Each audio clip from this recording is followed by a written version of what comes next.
हरे कृष्णा।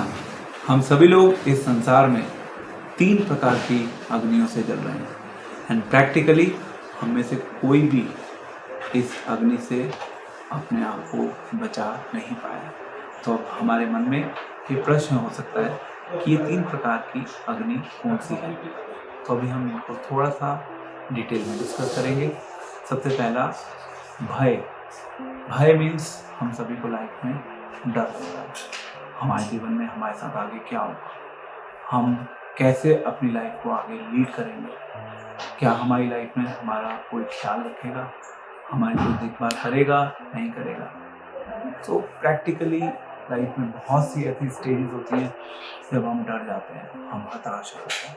तो पहला है भय और दूसरा है शोक। शोक मीन्स जब हमारी लाइफ से कुछ चीज़ हमसे दूर हो जाती है, हम दुखी होना शुरू हो जाते हैं, हम परेशान होना शुरू हो जाते हैं और हमारे माइंड में अलग अलग विचार चलते हैं कि वो वस्तु मुझसे दूर क्यों हो गई। For example, time to time हम देखते हैं हमारे जीवन से ही कोई महत्वपूर्ण व्यक्ति बहुत दूर हो जाता है।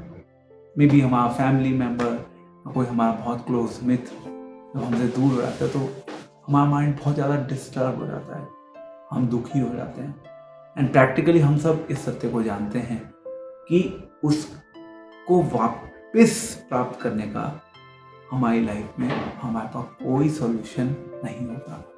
बट ऐसे ही हमारी लाइफ निकलती चली जाती है शोक के साथ। जो कि दूसरी अग्नि जो हम सभी को जला रही है। और तीसरी अग्नि है मोह की।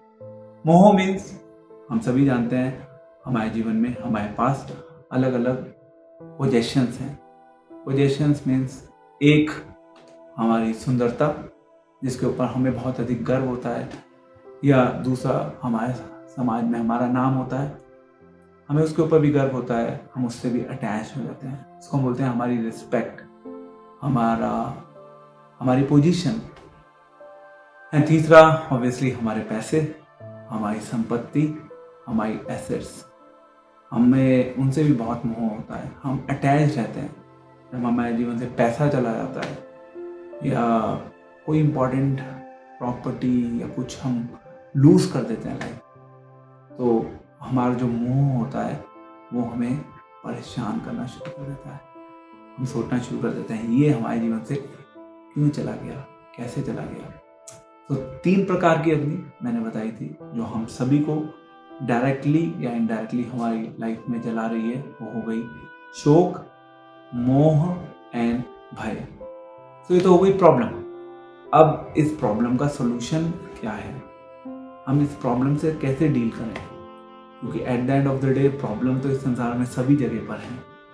बट यस, बुद्धिमानी इस चीज में है कि हम अपने आप को उस प्रॉब्लम से निकाल सकें। तो हमारा जो वैदिक साहित्य है, जो हमारा वैदिक ज्ञान है, जो हमारी वैदिक नॉलेज है, जो हमारी भारतीय संस्कृति का एक बहुमूल्य धरोहर है, उसमें बताया गया है कि यदि हम अपने जीवन को, उस वैदिक ज्ञान को, उस वैदिक साहित्य को समझने में लगाते हैं तो उसका परिणाम क्या होता है। उसका परिणाम होता है कि वही वैदिक ज्ञान जिसका हम प्रतिदिन श्रवण करते हैं, वही वैदिक ज्ञान हमारे हृदय में भक्ति का जो बीज है उसको अंकुरित करता है। दूसरे शब्दों में हमारे हृदय में भगवान के प्रति प्रेम भावना विकसित होना शुरू हो जाती है। और जब हमारे हृदय में भगवान के प्रति प्रेम की भावना विकसित होना शुरू हो जाती है, उसका परिणाम क्या होता है।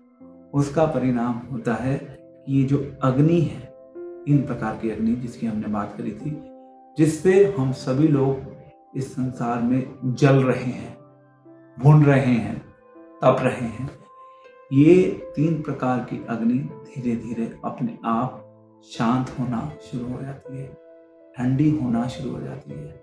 जैसे कहीं बहुत तेजी से जब आग लगी होती है, लाइक फॉर इंस्टेंस जंगलों में जब आग लगती है, स्पेशली अमेरिका में कुछ बहुत फेमस जंगल है, वहाँ जब बहुत भयंकर आग लगती है तो किसी ह्यूमन एफर्ट से उस आग को नहीं बुझाया जा सकता, असंभव है। उस समय उस आग को बुझाने के लिए वहाँ पर आवश्यकता होती है नेचुरल वाटर, यानी कि बारिश की। केवल बारिश में ही वो शक्ति होती है उस आग को बुझाने की, और कोई मेथड प्रैक्टिकली काम नहीं कर पाता। कैलिफोर्निया के घने जंगलों में ऐसा होता है। तो इसी प्रकार से ये जो आग हम सभी के जीवन में लगी हुई है, यदि हम चाहते हैं कि हमारे जीवन से वो आग बुझ सके, उसके लिए हमें जो वैदिक साहित्य है, वैदिक नॉलेज जो है, उसका श्रवण करना होगा। वो वैदिक नॉलेज काम करेगी वर्षा का, और वो वर्षा हम सभी के अंदर जो आग जल रही है उस आग को बुझा देगी, क्योंकि उससे हम सभी के हृदय में भगवान की भक्ति करने की, भगवान से प्रेम करने की भावना विकसित हो जाएगी, जो कि हम सभी के जीवन का वास्तविक लक्ष्य है। Thank you very much. Hare Krishna.